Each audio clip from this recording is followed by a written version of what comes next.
الحمد لله رب العالمين والصلاة والسلام على أشرف الأنبياء والمرسلين نبينا محمد وعلى آله وصحبه أجمعين أما بعد السلام عليكم ورحمة الله وبركاته. Donc on avait vu 5 points sur lesquels tous les savants sont en consensus à propos de ce qu'on appelle التمذهب, à propos de ce que nous appelons tamadhub. Et le tamadhub, c'est le fait de suivre un madhab comme nous l'avions expliqué. En fait, d'ailleurs, ce qu'il faut savoir, c'est que le tamadhub, comme on va le voir, Inch'Allah, dans la prochaine page, le tamadhub, sa définition, elle a un peu été changée, si je peux dire ça comme ça, avec le temps. Donc, elle a changé avec le temps. En fait, au début, quand on parlait de tamadhub, on ne voulait pas nécessairement dire ce qu'on veut dire au jour d'aujourd'hui. Certains, aujourd'hui, quand ils nous parlent de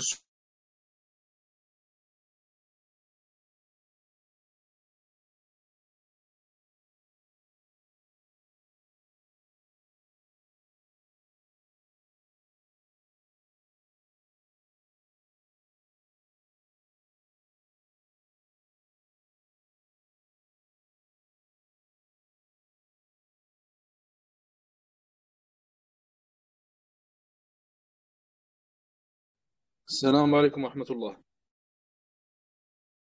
Donc, comme je vous ai dit, subhanallah, avec l'ordinateur, il y a un problème de Wi-Fi. Est-ce que ça vous arrange, Inch'Allah Ta'ala, qu'on fasse le cours sans le PDF? Ou alors, est-ce que vous préférez qu'on attende que le problème se règle?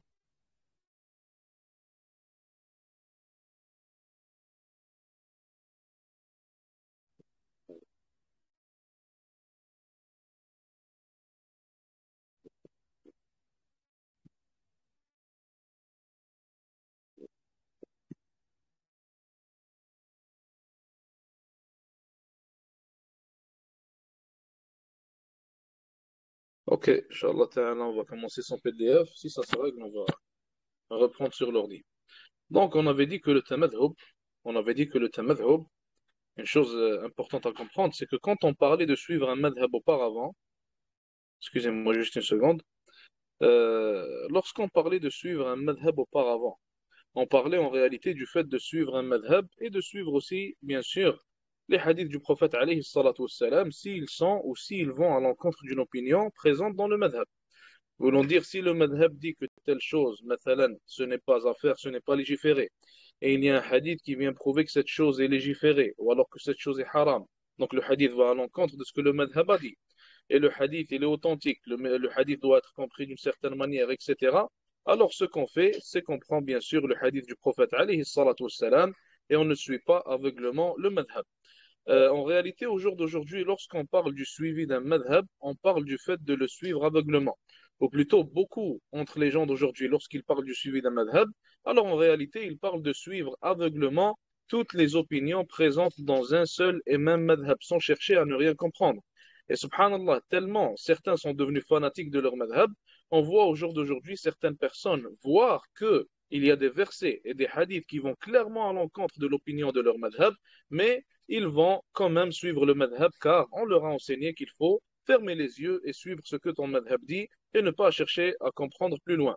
En réalité, Inch'Allah Ta'ala, nous allons voir que les madhahib et les imams des madhahib, lorsqu'ils font une erreur, ils te disent de ne pas suivre leur erreur, plutôt ils te disent de suivre la preuve. Et la parole connue de Shafi'i, rahimahullah, il a dit, si je dis une parole et que vous voyez un hadith qui dit autre chose, alors jetez mon opinion contre le mur. Jetez mon opinion contre le mur.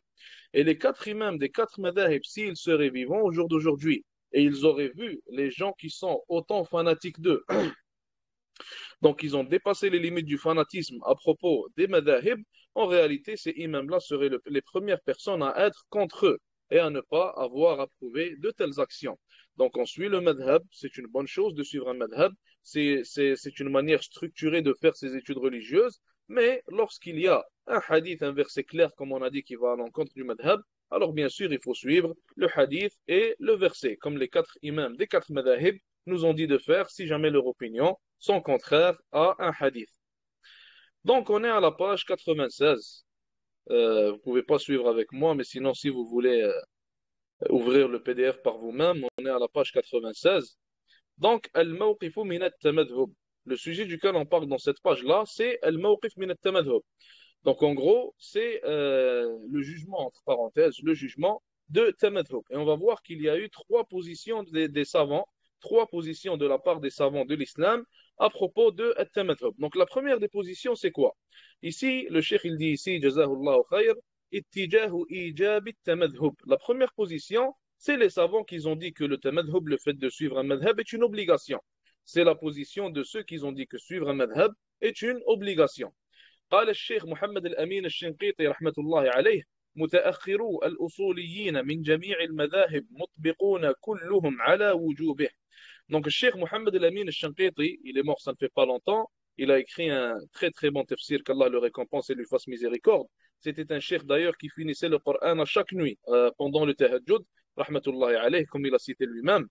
Donc, le cheikh il a dit: متأخرو الأصوليين من جميع المذاهب. Il a dit les usuliyin. Quand on parle de l'usuliyin, c'est qui? On parle des savants de l'usul, les savants de l'usul. Plus spécifiquement, les savants de usul al-fiqh, les savants des fondements du fiqh, tout simplement. Donc, les fondements du fiqh, c'est une matière, excusez-moi, et elle a ses savants. On est à la page 96. Donc, c'est une matière parmi les matières de sciences islamiques, et elle a ses savants, elle aussi, qu'on appelle al-usuliyuna. Donc il dit al-usuliyin qui sont venus, ou plutôt les usuliyin contemporains qui sont venus il n'y a pas très longtemps, min jami' al-madahib, des quatre madhab, mutbiquna kulluhum ala wujubih, sont tous en accord, sont tous unanimes sur le fait que suivre un madhab est une obligation. Donc ils sont tous unanimes et en accord et en consensus sur le fait que suivre un madhab est une obligation. Donc ça, c'était la première position. Ça, c'est la première position parmi les positions des savants. Et on a eu la parole de Cheikh Mohammed El-Amin Al-Shanqiti qui appuie cette position-là. La deuxième position, le Cheikh dit ici, Ittijahu ibahati tamadhub. Ittijahu ibahati tamadhub. Donc remarquez que la première position, il nous est dit la position qui pousse ou plutôt qui appuie le fait que suivre un madhab est une obligation. La deuxième position, ça nous dit, ceux qui disent que suivre un madhab est une permission. Suivre un madhab est une permission. Quelle est la différence entre les deux? Pourquoi est-ce que dans le premier on dit une obligation et dans le deuxième une permission? Qu'est-ce qui diffère entre ces deux positions-là d'après vous?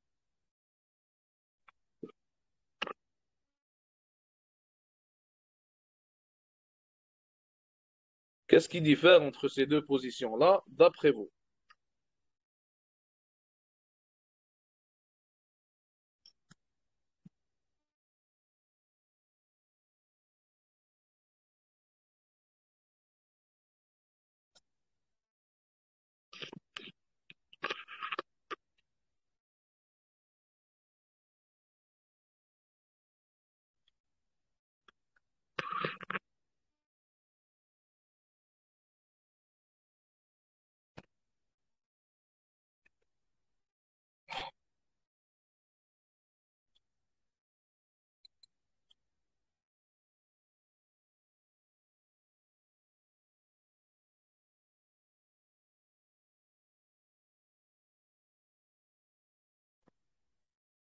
Obligation, c'est-à-dire que si on ne suit pas un madhab, on est pécheur.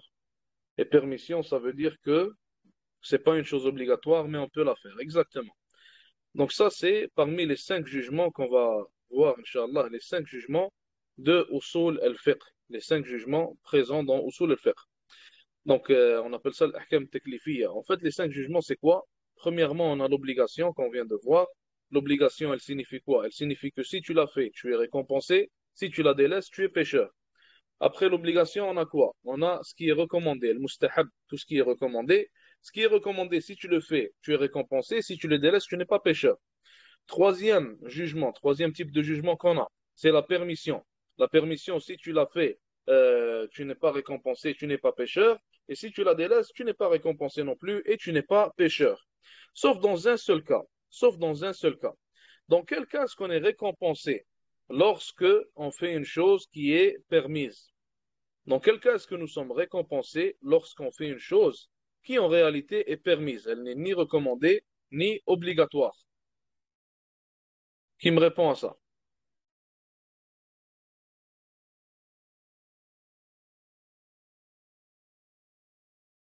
Si elle remplace un péché, c'est-à-dire,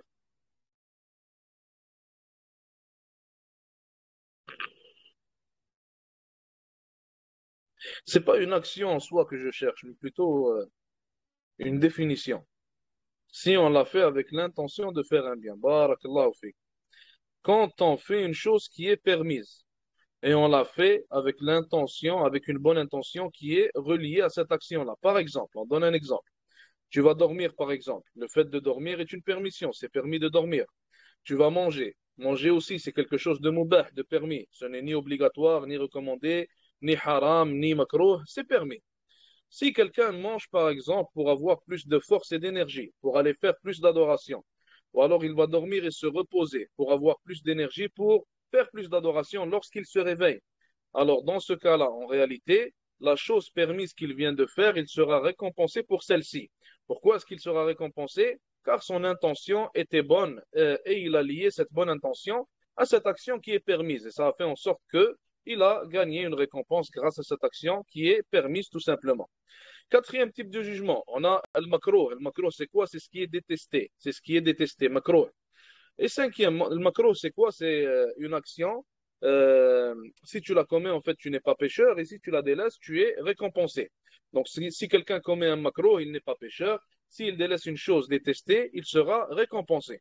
Et cinquièmement et dernièrement, on a al-haram. Cinquièmement et dernièrement, on a ce qu'on appelle al-haram, ce qui est bien sûr illicite. Et si tu commets l'illicite, alors tu es pécheur. Et si tu le délaisses, tu seras, Inch'Allah, récompensé. Donc, on continue là où on était. Donnez-moi juste une seconde. On continue, Inch'Allah Ta'ala, là où nous nous sommes arrêtés. Donc, deuxième opinion, ceux qui disent que le tamadhub est une chose permise. Al-Qadi Iyad, rahmatullahi alayhi, il a dit à ce sujet, il a dit وقع إجماع المسلمين على اتباعهم ودرس مذاهبهم.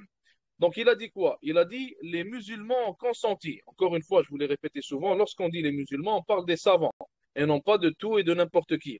De tout le monde plutôt et de n'importe qui. Donc il a dit les savants des musulmans ont consenti sur le fait de suivre et d'étudier les madahib. Quand il dit ils ont consenti sur le fait de les suivre et les étudier, remarquez qu'il n'a pas dit ils ont consenti sur l'obligation de les suivre et les étudier. Il n'a pas dit ils ont consenti sur le fait qu'il faut les suivre et les étudier, mais plutôt sur le fait de les suivre et les étudier, voulant dire que c'est une permission et non pas une obligation pour Al-Qadi Iyad, rahimahullah. Ibn Hubayra, il a dit, rahmatullahi alayhi, en parlant des quatre madhab, il a dit التي اجتمعت الأمة على أن كلا منها يجوز العمل به. Donc il a dit en parlant des quatre madhab rahimahullah, il a dit ces quatre madhab à propos desquels la umma a consenti sur la permissibilité de suivre l'un de ces quatre madhab là, de suivre l'un de ces quatre madhab là et d'agir en conséquence de ce madhab là, donc de suivre ses opinions tout simplement. Donc pour Ibn Hubayra, lui aussi, c'est une permissibilité et non pas une obligation. Et d'ailleurs, c'est une permissibilité pour la plupart des savants. C'est une permissibilité pour la plupart des savants. Ibn Farhoun, rahimahullah, il a dit وقع إجماع الناس على تقليدهم واتفاق العلماء على اتباعهم والاقتداء بمذاهبهم ودرس كتبهم والتفقه على مآخذهم. Donc il a dit les gens ont consenti sur le fait de les suivre, faire leur taqlid, suivre les quatre madhab. Et les savants ont consenti aussi sur le suivi des quatre madhab et sur le fait de copier, en quelque sorte, copier les opinions de ces quatre madhab-là, en faisant nos actions en relation avec les opinions présentes dans ces quatre madhab-là, et d'étudier leurs livres, et d'étudier le fiqh, bien sûr, d'apprendre le fiqh, la connaissance, selon leurs opinions, selon les opinions de ces quatre madhab-là. Donc ça, c'était pour ce qui est des deux premières positions. La première qui était l'obligation, la deuxième, la permissibilité. Et la plupart des savants, comme on a dit, disent qu'il est permis et non pas obligatoire de suivre les quatre madhab. Maintenant, il y a une troisième position qui a été citée dans le livre. Il y a une troisième position qui a été citée dans le livre, qui est ittijahu man'i tamadhub, ce qui est la position qui interdit le tamadhub. Elle interdit le suivi d'un madhab. En réalité, cette position, elle existe réellement. Donc, cette position, elle est vraiment suivie par certaines personnes. Cette position, elle existe réellement, mais elle est suivie par très peu de gens. Cette position est suivie par très peu de gens. Ici, le cheikh, qu'Allah le récompense, il a donné comme exemple une parole de Ibn Hazm.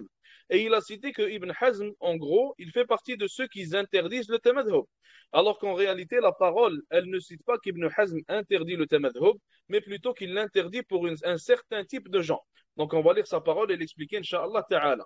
Ibn Hazm a dit, rahmatullahi alayh, فليعلم من أخذ بجميع قول أبي حنيفة أو بجميع قول مالك أو بجميع قول الشافعي أو بجميع قول أحمد ممن يتمكن من النظر أنه قد خالف إجماع الأمة. Donc ici, Ibn Hazm, il a dit, rahimahullah, que la personne qui prend toutes les opinions d'Abu Hanifa, ou toutes les opinions de Malik, ou toutes les opinions de Shafi'i, ou alors toutes les opinions de l'imam Ahmed, qu'elle sache, plutôt qu'elle sache si elle est dans la capacité de suivre ses propres opinions, qu'elle est allée à l'encontre du ijma' de la Ummah, qu'elle est allée à l'encontre du ijma' de la Ummah. Pourquoi en fait cette parole-là d'Ibn Hazm, rahimahullah, elle ne peut pas être prise pour appuyer la troisième position? Pourquoi est-ce qu'on ne peut pas dire qu'Ibn Hazm, rahimahullah, à cause de cette parole-là, en fait cette parole-là n'est pas une preuve qu'Ibn Hazm interdit le tamadhub? Pourquoi?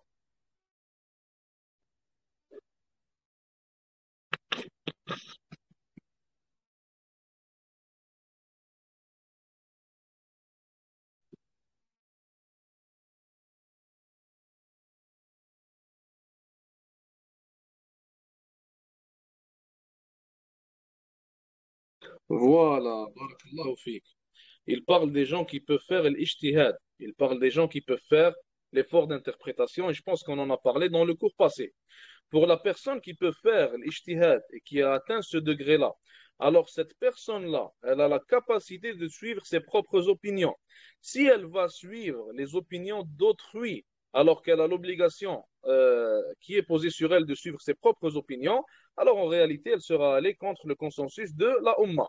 Donc en réalité, la parole d'Ibn Hazm est une vérité. Et elle ne prouve pas qu'Ibn Hazm, rahimahullah, interdit le tamadhub. Malgré cela, il y a vraiment des gens qui interdisent le tamadhub. Donc ça, c'est connu, vous l'avez déjà entendu. Donc, et quand je dis il y a des gens qui interdisent le tamadhub, je parle de certains savants. Je parle de certains savants. Je ne parle pas des gens lambda que tu rencontres à la mosquée, qui ne connaissent rien et qui te disent le tamadhub c'est haram, il ne faut pas suivre un madhab, il faut suivre le hadith, le Coran, etc.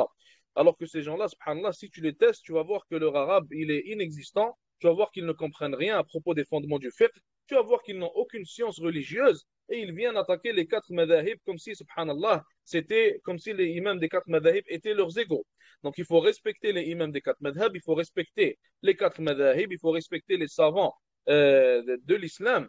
Et d'ailleurs, quiconque prétend ne suivre personne, alors il aura menti. Quiconque prétend ne suivre personne, alors il aura menti. Si quelqu'un prétend qu'il peut directement prendre le Coran et la Sunna et avoir toute la science religieuse directement du Coran et de la Sunna, même si il est un mujtahid, alors il aura menti, c'est impossible. Même les plus grands des mujtahidines, les plus grands des savants, reviennent au libre des autres savants et reviennent aux recherches faites par les autres savants. Donc, les musulmans se complètent les uns les autres, les savants se complètent les uns les autres, chacun prend de son frère, chacun suit son frère, et il n'y a aucun mal à cela, il n'y a aucunement de mal à cela. Même les compagnons, radiyallahu anhum, des fois, certains d'entre eux, ils se demandaient certaines questions. Donc, l'un allait voir l'autre, lui demander une question à propos du fiqh, à propos de certains questionnements qu'il a en tête, et il n'y a aucun mal à cela. Donc, même si plutôt les sahabis, radiyallahu anhum, ont eu besoin de cela, alors que dire de nous? Donc, les gens que tu vois à la mosquée, que tu vois en ligne, qui te disent je ne suis pas de madhab, je suis le Coran et la Sunna directement, sache que cette personne, il n'a rien compris, mesquine, et qu'il ne comprend aucunement la science religieuse, tout simplement. Et c'est une attaque grave contre les imams de l'islam. Donc, on a fini pour ce qui est des trois positions. Et bien sûr, comme vous l'aurez compris, la position à suivre, Inch'Allah Ta'ala, c'est qu'il est permis de suivre un madhab. Il est permis de suivre un madhab. Quand on parle du fait de le suivre, c'est le fait d'étudier en réalité sous un madhab. Et c'est une bonne chose à faire. Et c'est la manière la plus structurée d'étudier les sciences religieuses. Donc, étudier un madhab, commencer par les livres de ce madhab-là, commencer par les livres du premier niveau, deuxième niveau, troisième niveau, jusqu'à avoir fini les livres du madhab. Puis, après ça, habituellement, les savants, ils vont commencer à enseigner, après avoir fini les niveaux des madhab, ils commencent à enseigner les différences d'opinion qu'il y a dans le madhab lui-même. Après, ils passent aux différences d'opinion qu'il y a entre les quatre madhahib. Après, ils vont passer aux versets et aux hadiths qui parlent de l'ahkam, qui parlent des jugements, et enseigner cela. Donc, il y a pas mal d'étapes à passer avant de prétendre pouvoir ne pas suivre un madhab. Sinon, il y a d'autres manières de suivre les sciences religieuses. Il y a aussi la possibilité d'étudier directement les versets et les hadiths qui parlent des jugements avec un savant, bien sûr, qui donnera son opinion à lui et qui donnera sa conclusion à lui. Donc ça aussi, c'est une possibilité et ça aussi, c'est permis.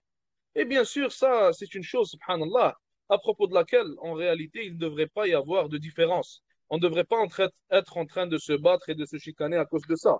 En réalité, au jour d'aujourd'hui, l'islam, il se fait attaquer par les kuffars de toutes les manières possibles. Et tu vas voir deux musulmans depuis 10 ans, 15 ans, certains chouyours même, depuis 10 ans, 15 ans, 20 ans, ils ne font que parler du tamadhub, de l'obligation de suivre un madhab, et les autres, ils ne font qu'attaquer ceux qui suivent un madhab, et ils en ont fait, subhanallah, leur projet de vie. Donc lui, son projet de vie, c'est de prouver qu'il est obligatoire de suivre un madhab, et l'autre, son projet de vie, c'est de prouver que c'est une erreur de suivre un madhab. Alors que les jeunes musulmans, certains d'entre eux deviennent athées, certains d'entre eux, ils quittent la religion d'Allah Azza wa Jal. Tout cela dû au makr et au travail fait par les mouchriquines. Et tu as les deux autres, ils sont en train de se battre sur l'obligation ou non de suivre un madhab. Et sache que le jeune qui devient athée, ça ne le concerne pas suivre un madhab ou ne pas suivre un madhab. Lui, c'est l'islam au complet qu'il ne veut plus suivre. Alors en réalité, au lieu de perdre notre temps sur des choses qui ne sont pas nécessaires, on devrait, Inch'Allah Ta'ala, investir notre temps dans ce qui est nécessaire et dans ce qui va réellement faire triompher la religion d'Allah Azza wa Jal. Maintenant, on passe à autre chose, page 97. On passe à autre chose, page 97. Je vais essayer de le mettre sur l'ordinateur, peut-être, Inch'Allah, que ça va marcher. Donnez-moi juste une seconde.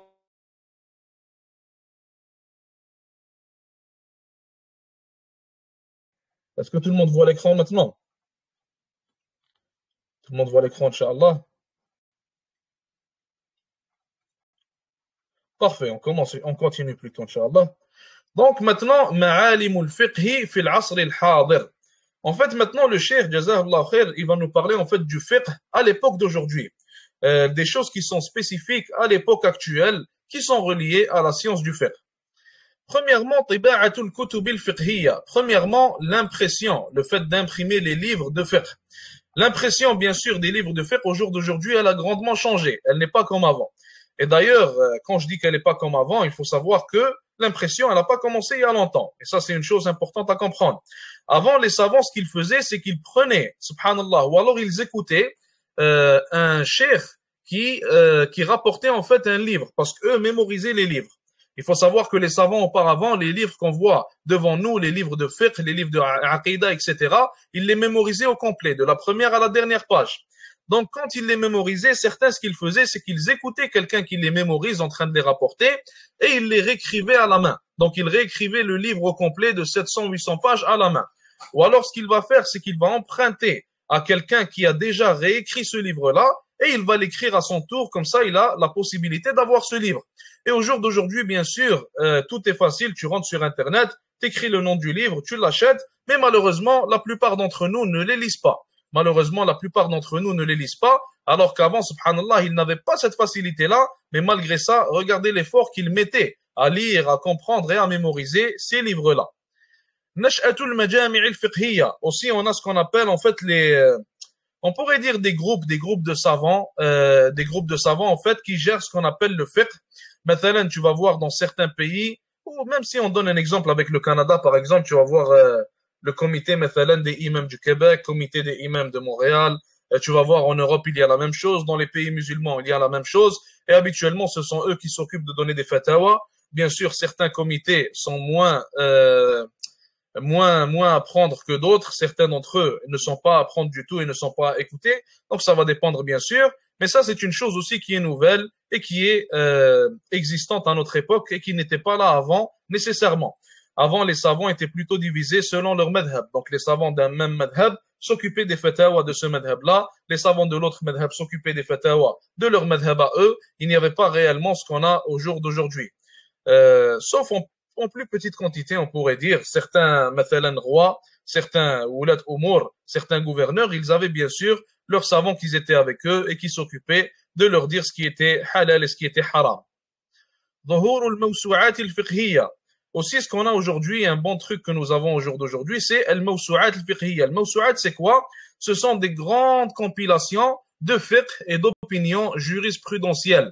Donc on a le Mawsou'a al-Kuwaitiyya, on a la compilation al-Kuwaitiyya qui a été imprimée et qu'on trouve aussi en ligne normalement. On a ici l'électronia Jami' al-Fiqh, d'après ce qu'on dit, il y a aussi Jami' al-Fiqh l'électronia, que je ne connais pas honnêtement.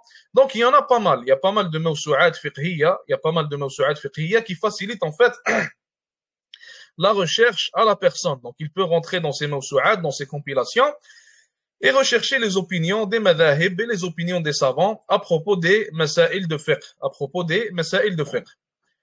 ظهور المجلات الفقهية, il y a aussi des magazines jurisprudentiels qui sont apparus, bien sûr qu'il n'y avait pas auparavant. إنشاء المواقع الفقهية, et ça c'est important et c'est très bénéfique.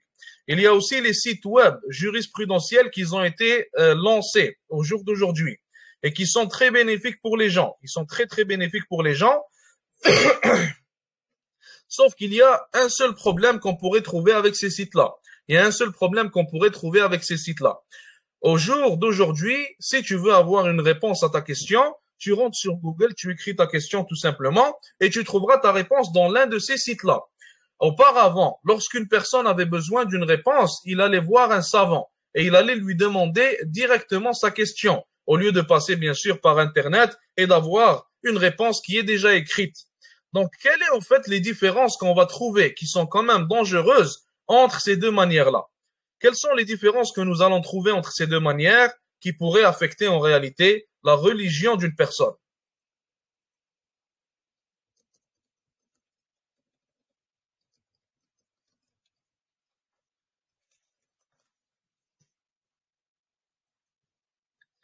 On ne sait pas qui est derrière le site. Barakallahu fik, ça c'est une première chose.